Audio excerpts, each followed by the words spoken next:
dulu. Assalamualaikum warahmatullahi wabarakatuh. Perkenalkan, nama saya Septian Hidayat. Nama saya Rizmaldi Dikosata. Saya Iqbal Maulana.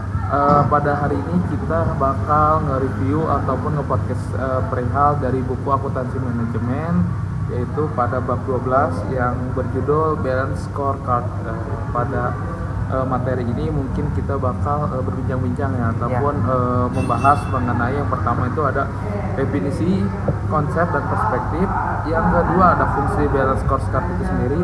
Yang ketiga mungkin ada dari rangkuman materi dari balance scorecard itu sendiri. Nah, untuk pertama mungkin kita mulai aja mengenai balance scorecard itu menurut definisi, konsep dan perspektifnya. Silakan mungkin dari saudara Ikram. Oke, jadi menurut yang sudah ada sempat dibaca di buku pun, jadi pada awalnya balanced scorecard atau disingkat BSC digunakan untuk memperbaiki sistem pengukuran kinerja eksekutif dengan BSC perusahaan jadi lebih tahu sejauh mana sih pergerakan dan perkembangan yang telah dicapai. Kemudian dengan adanya BSC sangat membantu perusahaan untuk memberikan pandangan menyeluruh mengenai kinerja perusahaan agar kinerja lebih efektif dan efisien. Dibutuhkan sebuah informasi akurat yang mewakili sistem kerja yang dilakukan. Silakan mungkin dari saudara Vigo ada mengenai hal lainnya. Ya, mungkin dari balance scorecard juga memberi perusahaan elemen yang dibutuhkan untuk berpindah dari paradigma selalu tentang finansial menuju model baru yang mana hasil balance scorecard menjadi titik awal untuk review, mempertanyakan dan belajar tentang strategi yang dimiliki. Mungkin sedikit menambahkan, jadi balance scorecard ini sendiri pertama kali dikembangkan oleh Dr. Robert Kaplan dari Harvard Business School. Nah, dari balance scorecard ini sendiri, apa sih fungsi ataupun tujuan dari hal ini untuk perusahaan itu? Yang pertama ini kita berbicara tentang mengukur daripada inovasi, yang kedua perihal penanganan customer, yang ketiga ada finance, yang keempat adalah bagaimana mengukur daripada internal perusahaan itu sendiri gitu. Nah, dari hal-hal tersebut mungkin kita akan ke hal-hal lain juga ya. Mungkin ada satu kutipan dari Mulyadi tahun 2015 halaman 140. Balance score adalah metode alternatif yang digunakan perusahaan untuk mengatur kinerja keuangan namun meluas ke kinerja non keuangan seperti perspektif. Berdasarkan beberapa definisi tersebut dapat disimpulkan bahwa balance score sendiri merupakan satu alat mengukur kinerja yang terdiri dari 4 perspektif untuk menilai kinerja perusahaan dari segi keuangan dan non keuangan gitu. Jadi yang saya baca dari buku ini sendiri adalah bagaimana perusahaan ketika menggunakan balance scorecard ini sendiri melihat kinerja itu dari ada dua hal, keuangan dan non keuangan gitu. Jadi bisa mengukur daripada kinerjanya dari dua hal tersebut. Mungkin lanjut aja langsung ke fungsi dari balance scorecard itu sendiri. Silakan mungkin saudara Vigo.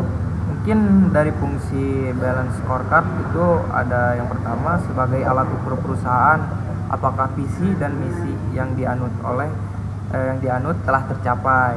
Yang kedua ada sebagai alat ukur keunggulan kompetitif yang dimiliki perusahaan. Yang ketiga sebagai panduan strategis untuk menjalankan bisnis. Yang keempat ada alat analis efektivitas strategi yang telah digunakan. Yang kelima ada memberikan gambaran pada perusahaan terkait SWOT yang dimiliki. Yang keenam ada sebagai alat key performance indikator perusahaan atau kunci performa dari perusahaan tersebut. Yang ketujuh ada sebagai feedback terhadap shareholders perusahaan. Mungkin bagaimana saudara Ikram ada tanggapan mengenai fungsi dari balance scorecard ini sendiri? Jadi si BSC ini bisa dikatakan sebagai alat ukur yang paling sederhana dalam perusahaan sehingga banyak kelemahannya. Salah satu kelemahannya yaitu informasi yang disajikan terbatas dan kurang akurasi, sehingga tidak bisa dilihat faktor-faktor yang lain yang bisa mempengaruhi performa perusahaan, misalnya saat terjadi krisis, kebijakan pemerintah atau kejadian di momen-momen tertentu. Namun begitu, perusahaan tetap harus memiliki acuan pengukuran seperti balance scorecard, karena di dalamnya terdapat 4 perspektif utama yang memang menjadi poin penting dalam bisnis. Mungkin yang saya baca di buku seperti itu. Berarti fungsi dari balance scorecard ini sendiri banyak ya gitu yang saya lihat, tapi ada juga kekurangannya. Bagaimana mengenai kekurangannya data ataupun informasi dari keterbatasan. Nah, tadi kan Saudara Ikom tuh sudah menerangkan ada 4 perspektif dari balance scorecard itu sendiri ya. Mungkin salah satunya saya bacakan adalah perspektif keuangan atau finance perspektif. Nah, dalam balance scorecard ini sendiri, perspektif keuangan merupakan perspektif yang tidak bisa diabaikan. Pengukuran kinerja keuangan menunjukkan apakah perencanaan, implementasi, dan pelaksanaan serta strategis memberikan perbaikan mendasar. Perbaikan tersebut dapat berupa gross operating income, return on investment, atau economic value add. Artinya untuk perspektif keuangan di sini sendiri menjadikan salah satu faktor ataupun hal yang mengukur daripada kinerja itu perusahaan itu sendiri. Karena kita ketika berbicara keuangan itu, ketika kinerjanya bagus berarti hal-hal yang lainnya juga berjalan dengan lancar gitu, mengenai ROI ataupun hal-hal lainnya. Mungkin ada 3 perspektif lagi, mungkin silakan Saudara Vigo ingin menambahkan. Mungkin ada perspektif pelanggan. Dalam balance scorecard, perspektif pelanggan yang mempertimbangkan dari sudut pandang pelanggan, yaitu bagaimana perusahaan harus bersikap terhadap pelanggan seiring dengan semakin ketatnya persaingan bisnis antar perusahaan, maka perusahaan harus mampu memahami kebutuhan pelanggannya. Perusahaan itu harus tahu gimana konsumen itu butuh apa di pasar gitu. Jadi yang harus dilihat dari balance scorecard ini sendiri untuk perusahaan harus lihat nih di marketplace si konsumen itu membutuhkan produk seperti apa yang mereka mau dari perusahaan, mengenai kualitas, fungsi ataupun hal lainnya gitu ya. Mungkin Saudara Ikom ingin menambahkan perspektif lainnya, masih ada 2 perspektif dari balance scorecard ini. Ada perspektif proses bisnis internal, Perspektif apa tadi, coba? bisnis internal. KTK. Nah, jadi menurut Kusna tahun 2017, perspektif proses bisnis internal ini menuntut manajer dalam mengidentifikasi berbagai proses internal yang sangat penting untuk mencapai tujuan pelanggan dan tujuan finansial perusahaan. Dalam perspektif ini, manajer melakukan identifikasi berbagai proses yang berhubungan dengan perusahaan dan juga pelanggan. Selain itu, manajer juga akan mengetahui sejauh mana bisnis yang mereka jalankan. Ini menurut Yuwono dalam buku Solis tahun 2015. Nah, dalam perspektif proses bisnis internal ini sendiri ada 3 hal proses. Yang pertama ada proses inovasi, yang kedua adalah proses operasi, yang ketiga proses pelayanan. Bagaimana dari 3 hal proses ini tentu sangat berhubungan mengenai perspektif proses bisnis internal, karena berbicara internal itu bagaimana proses atau berjalannya sebuah perusahaan di dalam itu oleh manajer. Nah, mungkin satu lagi ya, ada satu perspektif lagi. Silakan Saudara Ikrom mungkin ingin menambahkan atau Vigo. Mungkin dari perspektif pembelajaran dan pertumbuhan atau learning dan growth perspektif. Menurut Husna juga nih, tahun 2016, 7 perspektif pembelajaran dan pertumbuhan ini merupakan fondasi keberhasilan dari sumber daya manusia pada organisasi dengan tetap memperhatikan faktor sistem dan organisasi. Perspektif ini lebih menekankan pada sumber daya manusia dalam perusahaan dengan mengadakan pelatihan bagi karyawannya,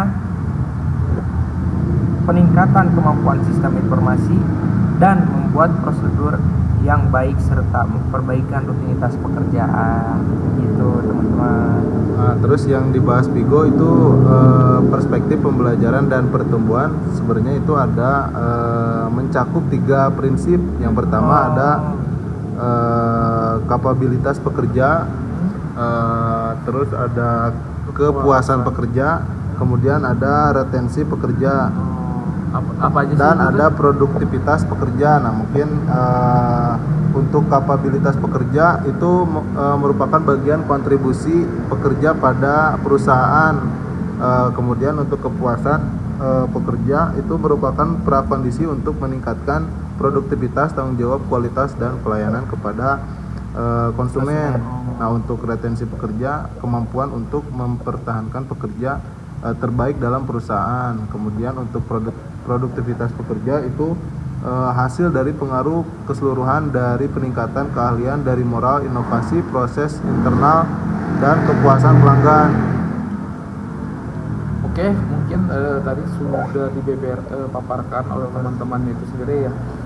Nah, mengenai salah satu juga ada kapabilitas sistem informasi. Ya, Nah, jadi adapun yang menjadi tolak ukur untuk sebuah kapabilitas sistem informasi adalah tingkat ketersediaan informasi itu sendiri, tingkat ketepatan informasi yang tersedia, serta jangka waktu untuk memperoleh informasi yang dibutuhkan.